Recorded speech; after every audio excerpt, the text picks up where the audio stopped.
The hangar smelled like cold metal and floor polish, a bright white chamber where sound turned sharp and every breath felt inspected. I stood at the back with a clipboard. I did not need a quiet prop that let me watch without being watched. Spotlights bleached the flags and caught the brass on uniforms, drawing thin crowns of light across shoulders at attention. Shoes clicked in slow rhythm, and the room breathed with them. A laugh cut the air near the front. Not loud, the careful, kind men use when they want to humiliate and still pretend they did not. Captain Greg Weller leaned toward the operations officer beside him. "She is just a desk clerk. Could not find daylight without a map." The officer snorted. Heads turned. The laugh rolled a little farther, small coins on concrete. I adjusted my sleeve and kept my eyes on the stage. If you have never watched a room decide who matters, it looks like this. Faces angle, bodies open like doors toward the same sun. They forget the shadows hold people too. I stood in the shadow and let the moment pass across me like a cold wave. If I answered every insult, I would have no breath left for work. Across the aisle, a petty officer signaled with 2 fingers. "Start on the minute." The band straightened. The flags were so bright they looked carved. I looked like what they wanted me to look like. White jacket, quiet posture, hands that keep records. The truth lived under the pocket pins in the hours no one stayed to see. Norfolk winters, windowless rooms where ships are numbers first, night coffee that goes cold while you check a grid for the 3rd time because the first 2 did not feel right. The master of ceremonies stepped to the microphone. "Ladies and gentlemen, please take your seats." The room folded down into silence.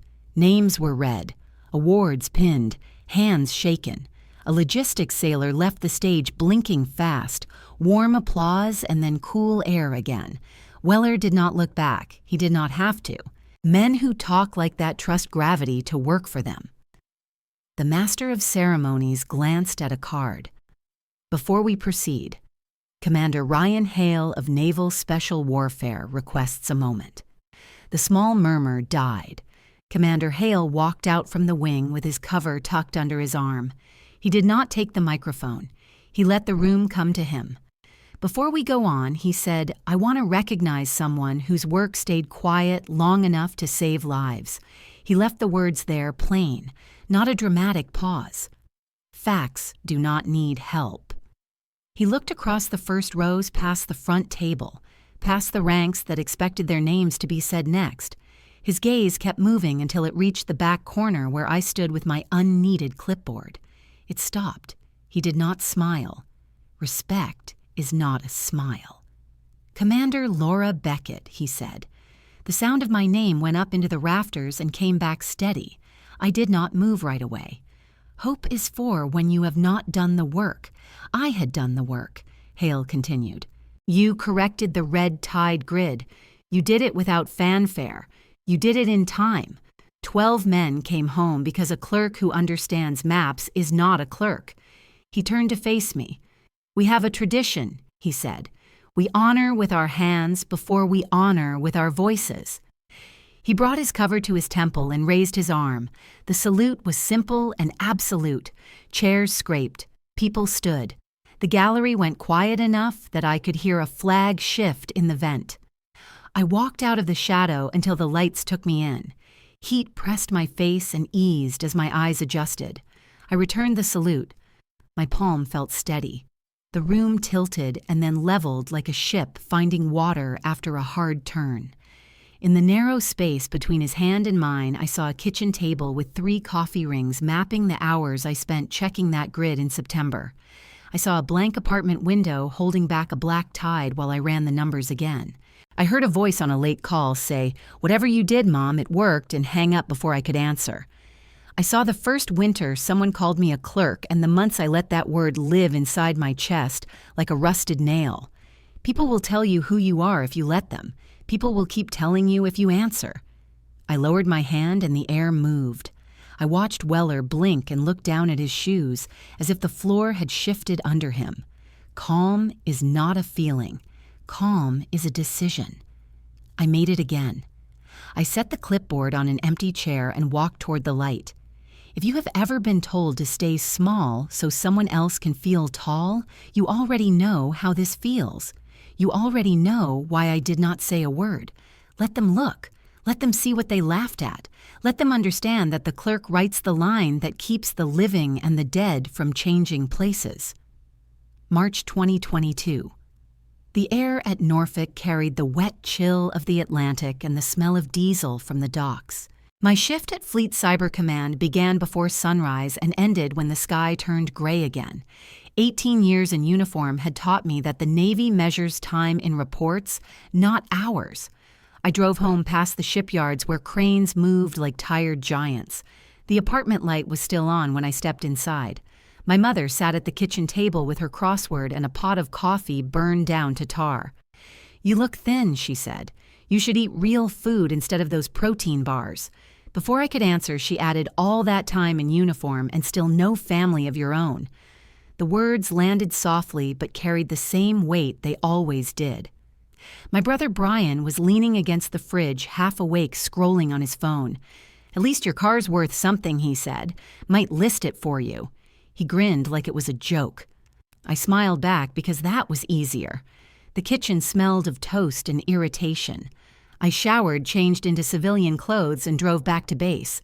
Inside the operations room, the monitors hummed lines of code, tracing the movement of ships across invisible oceans.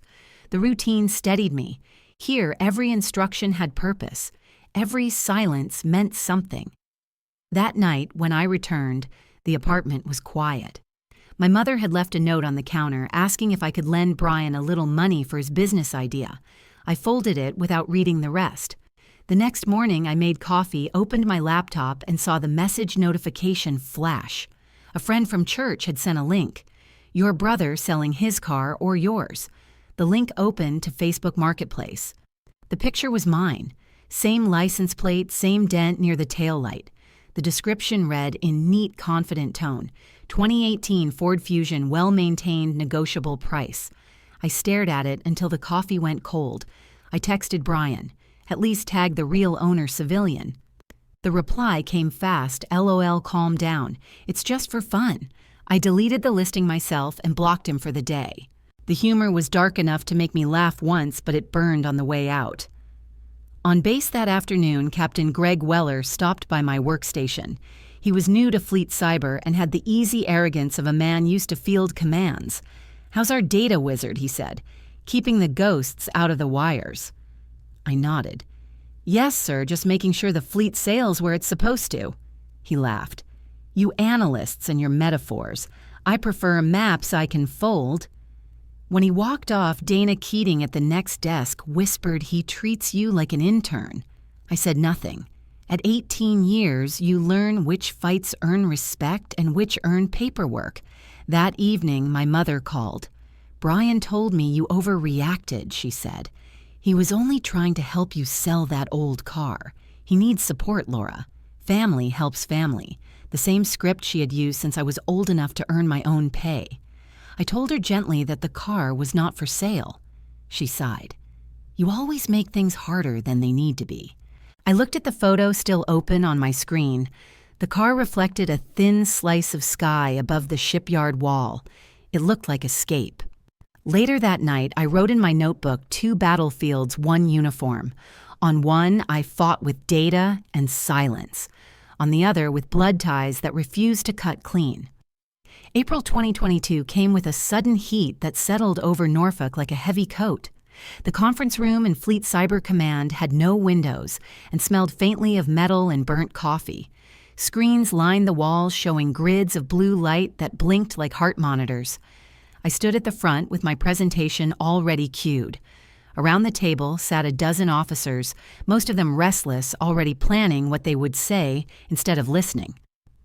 Captain Greg Weller entered last, loud enough that the door echoed. He carried the swagger of someone who expected obedience before proof. I began.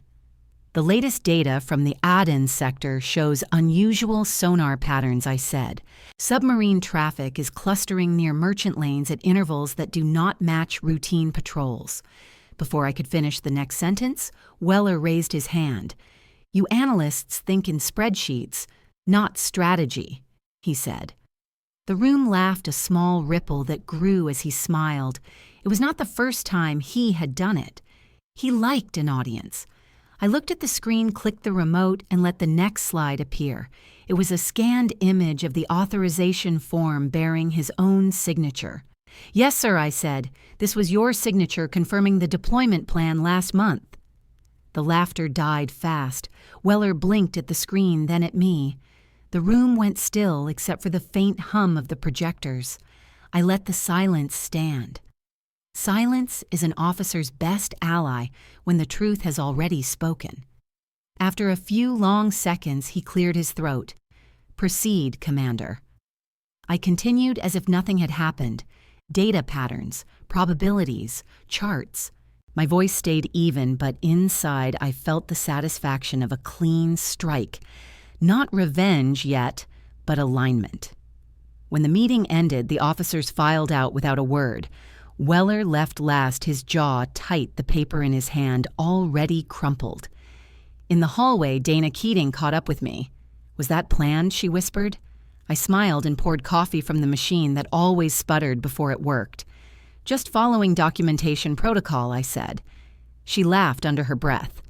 Later in my office, she dropped by again with 2 folders. One contained updates from the logistics team. The other she handed quietly. People noticed what you did, she said. They might not say it out loud, but they noticed. I shrugged. In the Navy, noticing is not the same as respecting. The day stretched into evening. I stayed to recheck the data, the numbers calm and obedient, unlike people. From the window, I could see the glow of the shipyard cranes turning slowly in the dusk. The base loudspeakers played taps and the sound carried through the thin glass. Somewhere, a group of sailors laughed the same tone of laughter that had filled the meeting room. I thought of how quickly it had turned to silence. Reputation builds slower than noise, but it lasts longer. I closed the file, logged the meeting minutes, and included every comment exactly as spoken. Tomorrow, those words would become part of the record. Weller could erase his temper, but not the transcript. As I shut down the monitor, the reflection of my face merged with the numbers on the screen. Order-proof patience, 3 tools more powerful than rank. Outside, the flag lowered in the wind, and I felt the same measured calm that comes after a shot lands true. If you have ever let the evidence do the talking, you understand what that calm feels like. The summer heat in Norfolk came without warning and settled like static inside the operations building. The air conditioners hummed in protest as rows of analysts watched maps pulse with blue light. It was near midnight when I noticed the ghost signal. A single ping flickered on the lower edge of the Gulf of Aden grid, then vanished. I thought it was interference until it appeared again 12 minutes later in the same coordinates used by SEAL deployment routes. Civilian device signature. Unknown encryption. My pulse quickened. I reran the scan. The pattern repeated like a heartbeat out of rhythm. Someone was sending location data from a device that should not exist anywhere near a classified lane. I logged the coordinates and cross-checked with the fleet schedule. The match was exact down to the minute. The next morning, I brought the report to Captain Weller. He skimmed the summary, then dropped it onto his desk. Probably a glitch, Beckett, he said. The Gulf is full of noise. You analysts love ghosts. With respect, sir. This ghost uses Department of Defense packet headers, I said. He waved it off. The SEAL team has its own comms. Do not bother them with your spreadsheets. I left his office with my jaw tight enough to ache. By the time the corridor swallowed the sound of his voice, I had already decided. If the system would not see what I saw, I would build one that could. That evening, I stayed past shift change and wrote a shadow script that copied every outgoing packet from the subnet into a private log.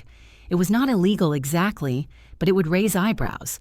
The log lived in a drive hidden under the name Maintenance Archive 2. For 3 nights, nothing unusual appeared. On the 4th, the terminal beeped at 2:47 a.m. The ghost ping had returned, only this time it carried a small burst of encrypted data, routed through a civilian ISP in Oman. I printed the log line the way I used to print orders during my first deployment when paper still meant proof. The ink bled slightly from the humidity. I folded the sheet and locked it inside the small safe behind my desk. Outside the window, the yard lights flickered against the fog that rolled in from the bay. I poured another cup of coffee and forced my hands to stay still. A noise broke the silence. The door opened without a knock. Captain Weller stepped inside, in his undershirt sleeves, rolled-up face half lit by the glow of the monitors. "Working late, Commander," he said. I turned slowly, my pulse steady on the surface and wild underneath. "Cleaning ghosts, sir?" I answered. He smiled, but the kind of smile that checks for weakness. "Ghosts again," he said. "You should sleep." He lingered near the console, reading the screen without understanding it. Then he left, closing the door with a sound too soft to trust.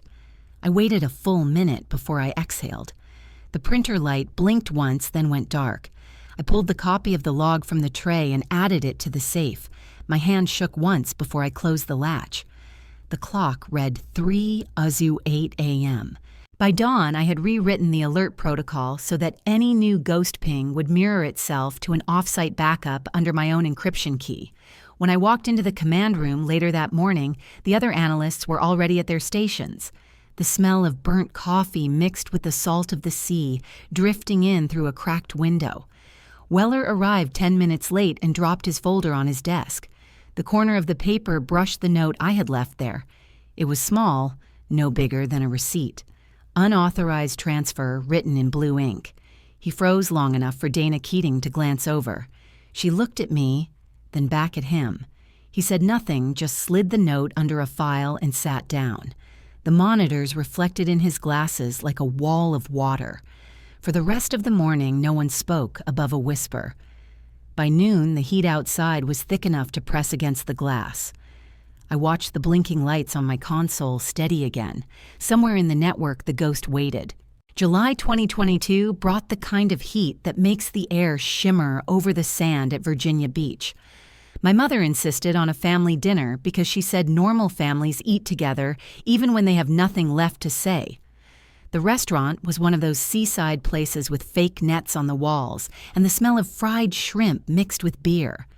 Brian arrived late as usual with his new girlfriend, a woman named Kelsey, who spoke with the confident drawl of someone used to being listened to. She hugged my mother first, then looked at me and smiled too wide. "So you actually shoot people?" Or just emails, she asked loud enough for nearby tables to hear. The waiter froze mid-pour. My mother pressed her napkin to her mouth, trying not to laugh. I stirred my water with the straw and answered evenly. "I shoot data. It bleeds slower, but deeper." The table went silent long enough for the sound of waves outside to slip in. Kelsey blinked, then gave a small nervous laugh. "That's dark," she said. My brother smirked like he was watching a game he did not understand. Mom found her voice first. "That's not how ladies talk, Laura." I folded my napkin and set it beside the plate. "That's how officers report," I said. The silence returned, only thicker this time. The waiter came back with crab cakes, pretending not to notice. Kelsey tried to change the subject to vacation plans. Brian took a call about a deal that never seemed to exist. My mother stared at me with the same quiet disappointment she used when I brought home perfect grades but no boyfriend. I focused on the details, the flickering candle, the faint hum of the ceiling fan, the smell of salt and butter. Humor has its uses. It can disarm without wounding, but tonight it just marked the distance between us. I excused myself before dessert and stepped outside. The boardwalk was crowded with tourists and neon reflections dancing on wet pavement. I walked toward the darker stretch near the pier where the air smelled of diesel and seaweed. The ocean at night looks like a secret too big to keep. The sound of the waves softened the noise still echoing in my head. Inside that restaurant, I had been the punchline dressed as family. Out here, I was something else, a woman built out of repetition and silence. The phone buzzed a message from Dana back at base. New ping pattern, same region. I typed back, "I'll check logs tonight." A gull cried somewhere overhead, its voice sharp as a whistle. I watched the horizon until the lights from the ships blurred into a single faint line. At home I'm a joke, I thought. At work I'm a ghost. The sea answered with another wave, and I let the wind take the rest. February 2023 arrived gray and wet, the kind of Virginia rain that seeps into every corner of the base and leaves the halls smelling like damp concrete. I was in my office reviewing the latest traffic reports when 2 security officers stepped in without knocking. Commander Beckett, "You'll need to come with us," one of them said. Their tone was professional but distant. I knew that distance. It was the space people use when they have already chosen a side. Captain Weller waited in the conference room, a folder open in front of him like a weapon. His eyes stayed on the papers as he spoke. "We've received a report of unauthorized access to restricted data. Your terminal was linked to an unapproved network log. My laptop was placed on the table between us, its screen black evidence against me by its mere presence." My throat tightened, but my voice did not. "Understood, sir. I'll cooperate fully." He nodded as if cooperation were an admission. The officers took my badge, my phone, my laptop, everything except my comm. When they escorted me out, I caught my reflection in the glass door. My uniform still looked sharp, my posture still straight. They could take tools, not truth. The suspension order arrived an hour later. 2 weeks pending investigation. I drove home through the rain, each wiper sweep clearing just enough to see the next mistake waiting ahead. At home, the small safe behind my desk still held the printed logs from the night of the ghost ping. The paper edges had curled slightly with humidity. I unlocked the safe, took out a second USB drive, and placed it inside a plain envelope. The next morning, I reported back to base for debrief. Weller was there again, this time with an investigator from Naval Intelligence Group. He gestured for me to sit. "Do you have anything to say in your defense, Commander?" he asked. I placed the envelope on the table and slid it toward him. "That's the backup of your proxy logs, Captain." His expression flickered, then froze. The investigator opened the envelope and connected the drive. The screen filled with data lines, timestamps, and routing codes. I watched their eyes move from the logs to Weller and back. Silence stretched until it became unbearable. I asked quietly, "Would you like me to explain the pattern, sir?" No one answered. They dismissed me an hour later without apology. The days that followed moved slow, measured by the sound of the phone that never rang. I spent them cleaning, running, writing notes I might never show anyone. 2 weeks later, the report arrived. Naval Intelligence confirmed the breach source originated from Weller's personal proxy account. He had rerouted data through his own system to conceal performance gaps in his team and blamed the leak on me when the logs tripped the alert. The memo said disciplinary action pending. No one used the word guilty, but the silence from command spoke it for them. My reinstatement came quietly. No ceremony, no meeting, just a new badge and a short email from personnel. "Welcome back." I read it twice, then deleted it. Dana found me that afternoon in the corridor. "So it's over," she said. For them, maybe I answered. For me, it's cataloged. I walked back to my office and reopened the old log files. The evidence sat there like a tide-frozen midwave. In the margin of my notebook, I wrote, "He buried himself." I just handed the shovel. Then I closed the book and locked it away. If you've ever been framed and stayed calm, comment below. September 2023 arrived with storms that made the Atlantic slap the piers like an angry hand, and the wind drove salt against the windows of Fleet Cyber Command until the glass wore a dull film. Inside the ops floor, the light stayed steady, and the air was a chill that kept people awake even after midnight. Red Tide had been on the calendar for months, a joint action window that looked simple in the briefing slide and complicated in every real way. The mission moved through my screens as numbers and small rectangles of encrypted voice, but the shape of it was clear. Insertions timed against currents, exfil measured to the minute, a route that would thread a needle in black water and come out clean on the far side. I began the shift by running the standard confirm loop. Timing checked, frequency lists verified.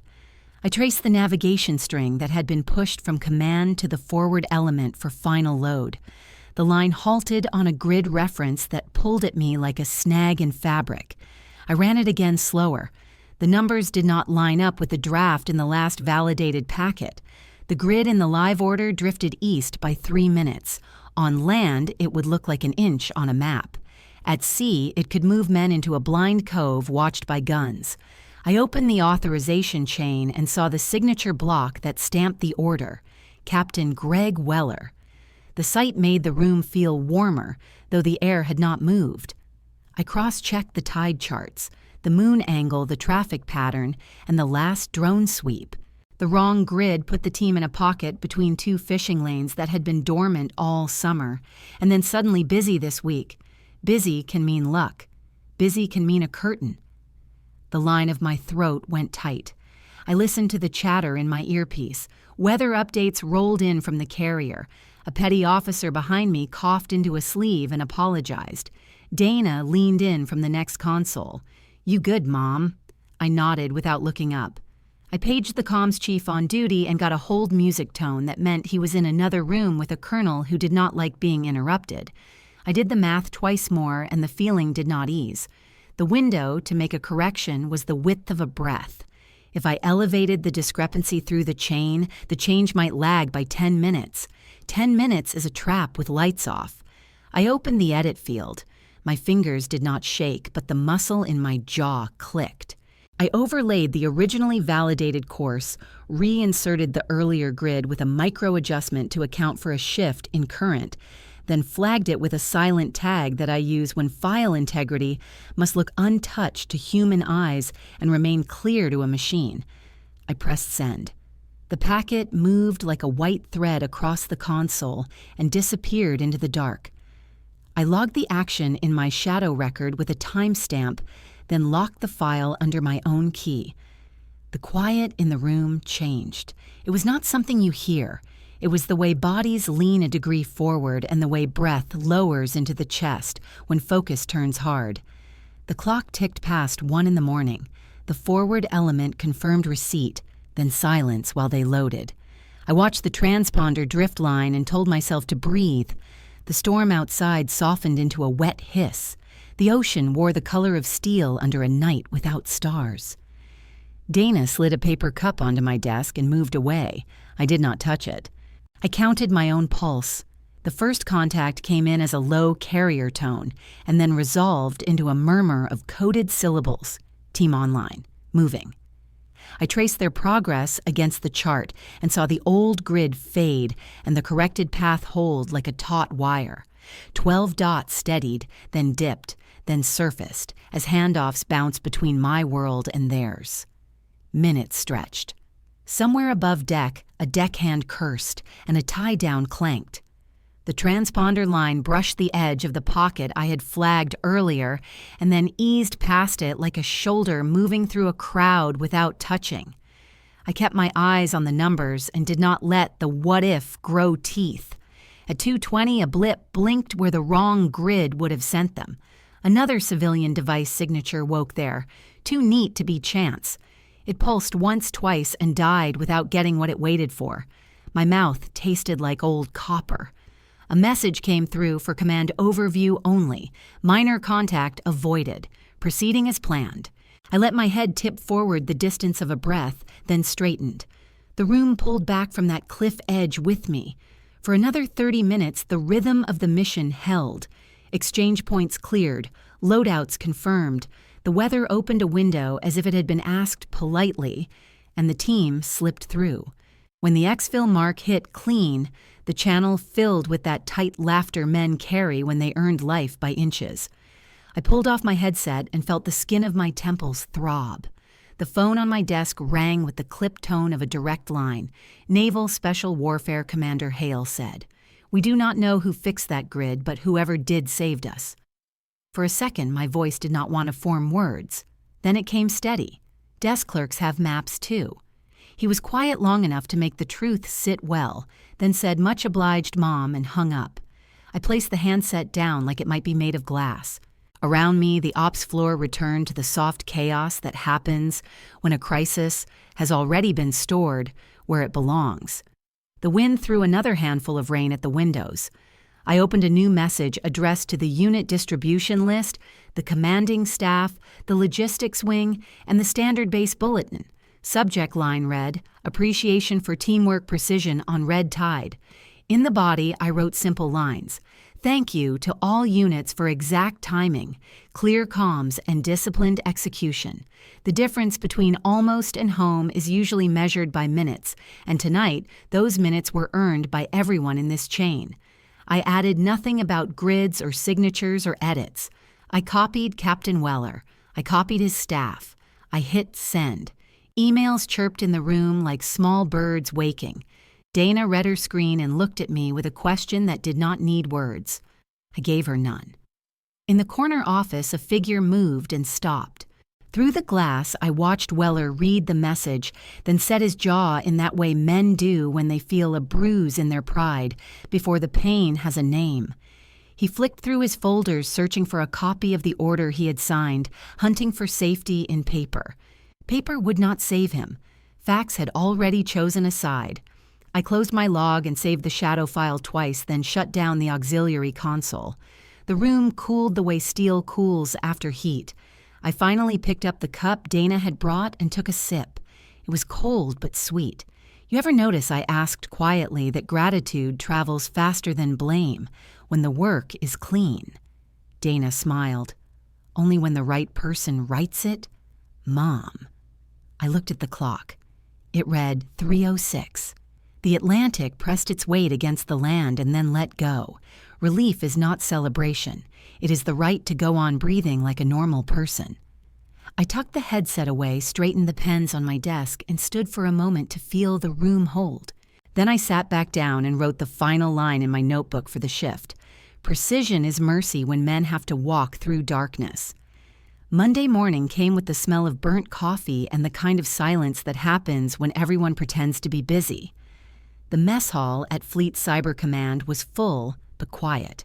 Screens glowed from every corner, forks clinked, boots echoed on tile. Captain Weller stood near the counter, frowning at the coffee machine like it had insulted him personally. "The machine's broken again," he said loudly. "Can't even get caffeine right in this place." A few junior officers exchanged glances. I looked up from my tray, folded the newspaper I wasn't really reading, and said as evenly as if I were briefing a maintenance audit. According to Navy Maintenance Directive 421, A, sir, you'll need to file a malfunction report in triplicate. For a heartbeat, the room froze. Then the first laugh broke small, like a bubble. It spread fast. Even the cook behind the counter smiled into his ladle. Weller's ears flushed red. He looked at me, then at the machine, then back again. His mouth opened and closed once before he turned and walked out without another word. The door swung behind him with a metallic sigh. I went back to my eggs. Dana Keating slid into the seat across from me, trying not to grin. "You weaponized paperwork," she whispered. I lifted my cup. "Chain of command, Lieutenant. Even for coffee." That set her off again, and she had to cover her mouth to stop laughing. A petty officer at the next table muttered to his friend that the commander just executed a perfect low-yield roast. I pretended not to hear. The humor was easy, but it carried an undertone of satisfaction that settled deeper than laughter. For months, the base had lived under Weller's clipped orders and impossible deadlines. Watching him retreat from a coffee machine because I quoted his own bureaucracy back at him felt like balance restored in miniature. It was the sort of justice only those who understand paperwork as a weapon can appreciate. After breakfast, I walked the hall toward the comms wing. The same officers who had laughed now straightened when I passed, half amused, half respectful. Humor makes rank feel human, but control makes it visible. In my office, the inbox already carried a message from facilities. Subject line, coffee machine malfunction report. The attached file had 3 pages signed by Weller himself. I almost laughed out loud. I forwarded it to supply with a short note, "Please prioritize per command request," and CC'd Dana. She appeared in my doorway 5 minutes later, holding her cup. "You actually sent it," she said. "Of course," I said. "The Navy runs on 2 things, fuel and forms." She leaned against the frame, still smiling. "He's going to hate you more than ever." I nodded. "That's management by morale." She laughed again and walked away, shaking her head. I turned back to my desk and looked out the window where the flag moved against a blue sky cleaned by last night's storm. For a moment, I thought about how small victories keep soldiers alive between the large ones. Some days, you do not need to win a war. You just need to make the right man fill out the right form. The next morning, the machine worked perfectly. Rumor said the captain had personally called the maintenance crew at 6 a.m. The first officer to pour a cup saluted the machine and said, "Good morning, Commander Beckett." I raised my cup in return. The laughter rolled easy across the room again. It was not rebellion exactly, just relief. Humor at the right temperature turns fear into air. As I sat there watching steam rise from my cup, I thought about the strange symmetry of power. In the field, one mistake can kill. In command, one signature can bury truth. Here, a little ink on the right line could make both justice and coffee flow again. October 2023 came with cool wind and the kind of gray light that makes the city look honest for a change. I was home on a rare long weekend cleaning out old mail when the letter from the bank slid out of the pile. It looked routine, but the print caught my eye. "Joint tax rebate verification," it said. I did not have a joint anything. I called the number on the letter and waited through 10 minutes of synthetic jazz before a representative confirmed the details. The application listed me as the spouse of one Brian Beckett veteran, dependent for state discount. My brother's name tasted like rust in my mouth. He had not called in months, but apparently my service still had its uses. I thanked the woman on the line, told her it must be an error, and hung up before she could apologize. The anger came slow, not as fire, but as weight. It sat behind my ribs and waited. That night, I poured a drink and opened my laptop. The tax form was sloppy, even for Brian. He had copied fragments of my service record from a family newsletter my mother once sent around during deployment. The fake signature was almost comic, the kind of scrawl that said confidence without consequence. He had attached my address too. I scrolled through the attachments until I found the checkbox marked Veteran Spouse Discount. Underneath it, a line for verification signed by him. I took a screenshot, saved it with the title Family Collateral, and leaned back. My apartment was quiet except for the hum of the refrigerator. Outside, someone's dog barked at the sound of fireworks too early for any holiday. I could have called him. I could have called my mother. I did neither. Instead, I opened the IRS whistleblower submission portal and filled in the fields one by one. Name, relation, description of fraud, estimated amount, evidence uploaded. In the comment box, I typed 3 words, unauthorized dependent activity. I hit submit and felt the weight shift to something cleaner, sharper. A week later, my mother called, her voice already breaking before I spoke. "Laura, you destroyed your brother. They fined him $5,000. He could lose his car." I listened to the sound of her breath hitching between words and felt the smallest flicker of pity before memory crushed it flat. "He destroyed himself," I said quietly. "He just filed himself under consequences." There was a silence on the line so deep I could hear the static move like wind. "You always think you're better than us," she whispered. "No," I said. "I just think I'm accountable." She hung up. The phone stayed heavy in my hand for a long moment before I set it down. I walked to the window.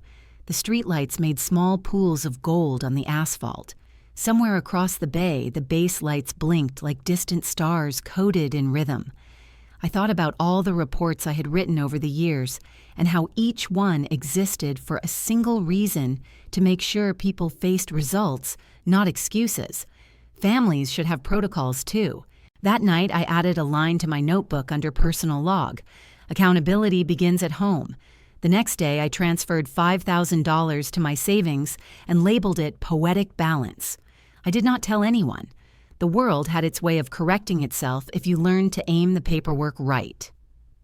October 2024 came wrapped in the smell of rain and dry paper, the kind of weather that makes even a city like Norfolk hold its breath. I was finishing a late shift at the base when the envelope arrived. It was thick and cream-colored official seal embossed on the front. Leadership Integrity Awards Ceremony. It read in the heavy serif of something meant to sound noble. I almost laughed. The return address was Naval Command HQ. Inside a printed card listed the date, the venue, and the names of honorees. Among them, Captain Gregory Weller for exceptional conduct during Operation Red Tide. The irony sat on the page like spilled ink. I set the invitation down and watched it for a long time. My first instinct was simple. Ignore it. Stay home. Let the machine applaud itself without interruption. But old instincts are louder. Justice unfinished hums like static in the mind. The next morning, a message blinked on my phone from Commander Ryan Hale. Trust me, bring your uniform. He did not add context or punctuation. He never needed to. I leaned back in my chair and stared at the ceiling tiles. Hale had been the one to call after Red Tide, the one whose team had survived the ambush that never happened because of a correction that never existed on paper. If he was asking me to come, there was a reason. The uniform hung in my closet, wrapped in a clear plastic cover. Service whites. The kind that demand posture even when no one's watching. I unzipped the bag and ran my fingers along the sleeve. The silver insignia still caught light like quiet lightning. 18 years of service stitched into seams that carried both pride and fatigue. I hadn't worn it since the disciplinary review that never made the news. The medals were still pinned exactly as before, each one a ledger entry, written in time and distance. I thought about leaving the top row bare, then decided against it. The truth does not need modesty. That night, I polished the buttons until the reflection blurred my face into something calmer. Quiet storm mode engaged. Friday arrived with clear skies as if the world itself wanted good optics. The venue was a hotel ballroom downtown. Flags lined the walls, the kind of stage where speeches get recorded and reputations get embalmed. I stood at the back during the opening remarks. Rows of officers sat in neat symmetry families, clustered like ornaments. When they announced Weller's name, the applause came on cue. He walked to the podium, chest-puffed smile, firm, the picture of practiced leadership. He began his speech with Red Tide, the mission that defined courage. He said, where coordination and foresight saved lives. I watched him describe his own heroism with the precision of a man quoting someone else's report. His voice echoed against the chandeliers, smooth and hollow. He mentioned the value of teamwork, the importance of command integrity. My hand rested lightly on the fabric of my sleeve. Hale caught my eye from across the room and gave a small nod. Something in his look said, "Wait." When Weller finished, the applause rose again. Cameras flashed. He stepped down from the stage and shook hands with a line of officers, the kind of ritual that smells like polished brass and hypocrisy. Hale crossed the floor toward me. "You clean up well, Commander," he said. "You still take orders, Captain?" I asked. He smiled, a small one that didn't reach his eyes. "Just one. Follow me when they call the next citation." "What citation?" I asked. "You'll see." He slipped back through the crowd before I could ask again. The band started to play something slow and patriotic, a background for dignity. I stood near the sidewall beneath a banner that read, "Honor through service." My reflection in the glass door behind it looked older than I remembered. Maybe it was the light, or maybe it was the distance between what you earn and what they let you keep. The announcer's voice cut through the chatter. The next recognition. Commander Laura Beckett Fleet Cyber Command for quiet operational excellence during classified support to joint operations. The applause this time sounded less scripted. I walked forward slowly, each step measured. Weller was still on stage, shaking another hand when he saw me. His smile faltered just slightly enough to taste. Hale stood beside the presenter holding a folder. As I reached the podium, he opened it and handed it to the host. The man read aloud. For decisive action that prevented loss of life during Operation Red Tide and for demonstrating integrity under pressure, Commander Beckett is hereby recognized by Naval Special Warfare Command. The applause returned louder. Weller blinked once the realization moving through him like static before a storm. Hale leaned close enough for only me to hear. Paperwork caught up. I smiled, small and contained. The photo flash burned white. My uniform felt heavier and lighter all at once. When the ceremony ended, Weller avoided my gaze. I didn't follow him. Justice doesn't chase the guilty. It lets them walk into their own shadow. November 2024 brought a crisp cold that made the sky over Norfolk sharp enough to cut. The auditorium filled early that morning with the low hum of uniforms and quiet conversations. Every surface gleamed, every seat aligned. It was the second day of the Leadership Integrity Conference, the same event where yesterday's ceremony had left Weller half smiling through applause that wasn't meant for him.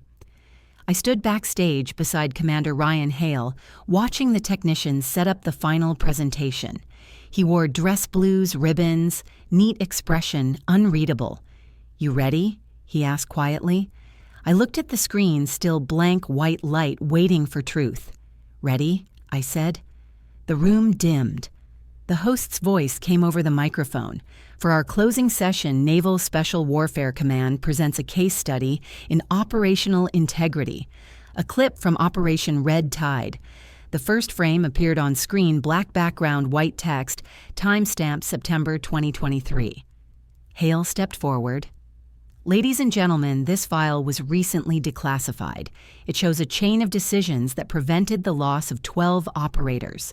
The footage shifted to a digital replay of command logs, the kind of thing only analysts watch. Rows of coordinates scrolled by. A cursor blinked, paused, corrected one set of numbers. The next line highlighted in yellow, revision entry CMDR L. Beckett. The room went still. The click of a pen somewhere in the audience sounded like a gunshot. Hale spoke again, steady and clear. That correction was made manually 3 minutes before deployment. It redirected SEAL Team 7 from an ambush corridor. The captain of record had already signed off on the incorrect grid. The saved lives speak for themselves. The file closed with the words, "Mission success verified." Silence stretched through the hall like a held breath. Then Hale turned to face me. He straightened and saluted, slow, deliberate, precise. For a heartbeat, no one moved. Then the first officer in the front row stood and returned the salute. Another followed. The ripple spread until the entire room rose, the sound of hundreds of heels snapping together, echoing against the walls. The applause began quietly, then grew rising from the back rows until it became thunder. I did not move at first. My throat tightened and my hands felt too heavy to lift. Then I nodded once small enough to keep the moment whole. Cameras flashed. The light caught the silver on my collar and turned it into fire. Across the aisle, I saw Weller, frozen mid-clap face, pale eyes wide, as if seeing his own obituary in real time. The applause washed around him, refusing to touch. Hale lowered his salute and stepped closer. "You can breathe now, Commander," he said softly. I exhaled steady but deep, the way you do after surfacing too long underwater. The host tried to resume the program, but the room stayed standing. For a long minute, no one sat, as if order itself needed time to process truth. The applause faded gradually until only the sound of flags rustling above the stage remained. I stepped to the microphone. My voice came calm, lighter than I felt. The Navy teaches us that integrity is doing the right thing when no one's watching, but sometimes someone is. I looked toward Hale. "Thank you for seeing it." The crowd responded with another swell of clapping. I glanced toward the cameras, the ones broadcasting to internal command feeds. "If that salute hit your soul," I said quietly, "you know what respect feels like. That line wasn't in any script, but it landed where it needed to." Reporters would later write that the footage restored faith in quiet leadership. They would call me the invisible officer who saved a dozen men with one keystroke. They would call Weller a footnote. None of it mattered. What mattered was the silence afterward, the kind that only follows justice finally spoken aloud. When the crowd dispersed, Hale met me by the stage doors. "You didn't have to say that line," he said. I shrugged. "You didn't have to show the file. Fair trade." He smiled, the first real one I had seen from him. Outside, the cold air hit like clarity. The bay reflected the morning light silver and clean. Somewhere behind us, Weller stood alone amid the folding chairs, staring at the blank screen where his command had just dissolved. I walked out into the sunlight, heels steady on the pavement, the applause still echoing faintly in memory. Justice was never about victory. It was about balance restored. 3 days after the ceremony, I was back at my desk finishing reports that no one would ever read twice when my phone lit up with a number I hadn't saved in years. For a moment, I considered letting it ring into silence, but habit dies hard. I answered. Brian's voice came through the line thinner than I remembered. "Saw you on TV," he said, half laughing, half uncertain. "Guess you finally got your 15 minutes. I leaned back in my chair. "It wasn't 15 minutes, I said. "It was 18 years. He cleared his throat. "Yeah, well, listen. My account got flagged. Something about back taxes and an account freeze. They said they might garnish my wages. I thought maybe you could help, fix the system." I smiled at the phrasing, the lazy expectation that I was still the same sister who cleaned up messes for free. "I fix systems, not habits," I said. His tone sharpened. "So that's it? You won't help family." I glanced at the stack of after-action reports on my desk at the clean, precise lines of text. "Family fixes itself," I said, and ended the call. The silence afterward was softer than I expected. 2 days later, a letter arrived in handwriting I hadn't seen since before deployment. My mother's script had grown unsteady. The envelope smelled faintly of her lavender lotion. Inside, the note was short. "Family still family." I read it twice and then set it beside the photograph from the ceremony that someone had emailed me, the one where Hale saluted and the room stood as one. I printed a copy, slipped it into a fresh envelope, and sent it to her address. No words, no explanation. The image spoke better than I ever could. People talk about revenge like it's fire, but real justice is quieter. It cools things into their proper shapes. The official memo about Weller arrived a week later. It came through internal distribution, stamped and impersonal. Effective immediately, Captain Gregory Weller reassigned to Pacific Command as logistics advisor. The phrasing was delicate, but everyone knew what it meant. Demotion without disgrace. Exile with a desk. I showed the memo to Dana over coffee in the break room. She read it once and raised an eyebrow. "Hawaii," she said. "That sounds almost like mercy." I stirred my coffee and smiled. He got his desk job. Balance restored.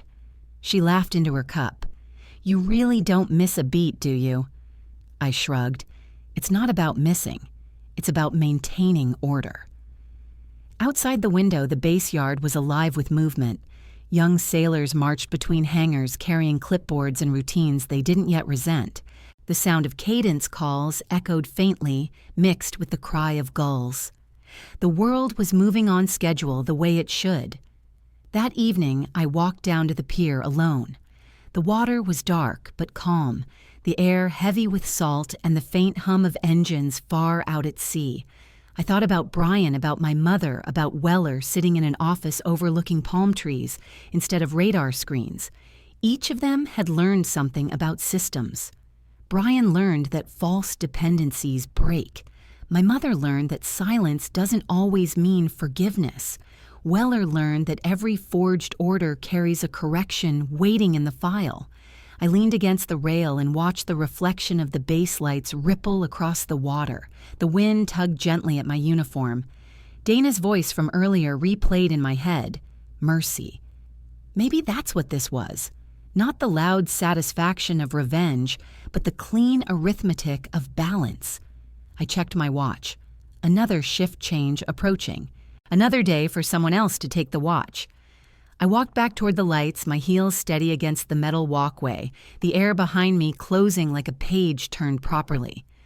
Spring 2025 arrived in quiet rain that washed the last salt of winter off the city. Washington, D.C. smelled like wet stone and ambition polished and heavy. The transition orders came through faster than expected. Commander Laura Beckett reassigned to Naval Intelligence Command as strategic advisor. No ceremony, no goodbyes, just a courier envelope and a transfer code. That was how endings worked in the Navy.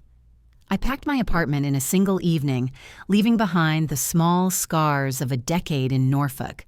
The walls looked almost relieved to be empty. The next morning, I drove north before sunrise, the highway a silver thread through fog. Every mile carried a faint ache, not of regret, but of release. The city greeted me with its usual contradictions, power and decay, sitting politely side by side. My office in the intelligence complex overlooked the Potomac, all glass and silence. The badge scanner blinked green when I swiped in the same sound I'd heard 1,000 times before, but this time it meant peace. The work was different now. Higher altitude, fewer faces. Strategy, not execution. No more field pings, no ghost signals. Just patterns and policies. On my first day, I found a small note folded inside my desk drawer. No signature, just 5 words. You earned your quiet post. I kept it. 3 days later, a message arrived on my secure line from Ryan Hale. The subject line was blank. The message read, "You taught us silence can be strength." I typed back, "Only when it's recorded." He replied with a single word, "Copy." That night, I stayed late in the office. The lights of the city glittered on the river like data points on a calm graph. I thought about all the noise that had led here, the years of orders, betrayals, paperwork, and the single line of code that had changed everything. Somewhere in Hawaii, Weller was probably explaining logistics to a room that no longer cared who he used to be. Brian was likely still negotiating with banks that no longer took his calls. My mother had sent one last postcard in December. No words, just a snow-covered house. I had pinned it to the corkboard under the caption, "Lessons Learned." The building hummed softly with after-hours electricity. I walked to the mirror by the coat rack and studied the reflection staring back. The silver insignia on my collar caught the fluorescent light. I unpinned it slowly, feeling the small weight leave my shoulder. I placed it inside a wooden box, carved with faint navy markings, the kind issued for personal commendations. The inscription on the lid read, "Respect is earned." Quietly. I closed the lid and exhaled. The room seemed to breathe with me. Outside, thunder rolled far enough away to sound like memory. I sat at the desk and opened my journal for the last time. Final entry, spring 2025. Peace achieved, edges intact. Silence no longer a shield, but a choice. I closed the book, turned off the lamp, and let the city lights fill the room instead. As I locked the office door, my phone buzzed once more. A notification from the internal broadcast team. The replay of the Red Tide ceremony had just been uploaded to the Naval Archives channel. I smiled, not out of pride, but recognition. Some things deserve to be remembered even by machines. I stepped into the hallway heels, steady on the tile, the echo crisp and deliberate. Tell me where you're watching from and share this if you've ever earned respect the hard way. The conference hall in Annapolis smelled faintly of salt and polished wood. Rows of white uniforms glowed under the morning light that poured through tall windows facing the Chesapeake. I stood behind the podium, my notes untouched. The banner above read, "Women in Naval Leadership." 100 faces watched me. Young officers, cadets, civilians, women who had already fought their quiet wars in rooms without applause. I adjusted the microphone. They called me a clerk, I said. The room went still. But even clerks write history one report at a time. A ripple of laughter followed, soft but real. Then silence again, the good kind, the kind that listens. I spoke about process and perseverance, about learning that strength doesn't always mean volume. Sometimes it means staying long enough for the truth to surface. I saw a few heads nodding, one officer wiping her eye quickly like it embarrassed her. When I finished, the applause rose steady and strong, the kind that feels earned rather than given. Afterward, a young ensign approached me, her uniform crisp, her voice shaking. "Ma'am," she said, "they told me to keep my head down if I wanted to last." I smiled. "Keep your integrity up instead. Heads follow." She grinned, saluted, and walked away. Outside, the air smelled of tidewater and spring. The sun had climbed over the horizon, turning the surface of the bay into sheets of gold. I walked toward the pier where the wind carried the sound of distant bells from the Academy Chapel. The rhythm matched the slow pulse of my heart, steady, clean, alive. For a long moment I stood there and let the sea breathe for me. The years had carved lines on my face, not deep, but definite, each one a record of patience paid in full. My phone buzzed once more, a message from Dana. The photo attached showed the new analyst's training room. On the wall above the entrance, someone had stenciled the words, in clean black letters, "Respect is earned," quietly. Below it, a line in smaller font attributed the quote to me. I smiled and typed back, "Tell them it's policy now." She replied, "Copy." I slipped the phone into my pocket and looked out toward the horizon where sunlight met water. The gulls wheeled low, their wings flashing white against the blue. The air tasted of salt and possibility. Somewhere behind me, the speakers began to play the Navy hymn, its notes low and steady like the tide.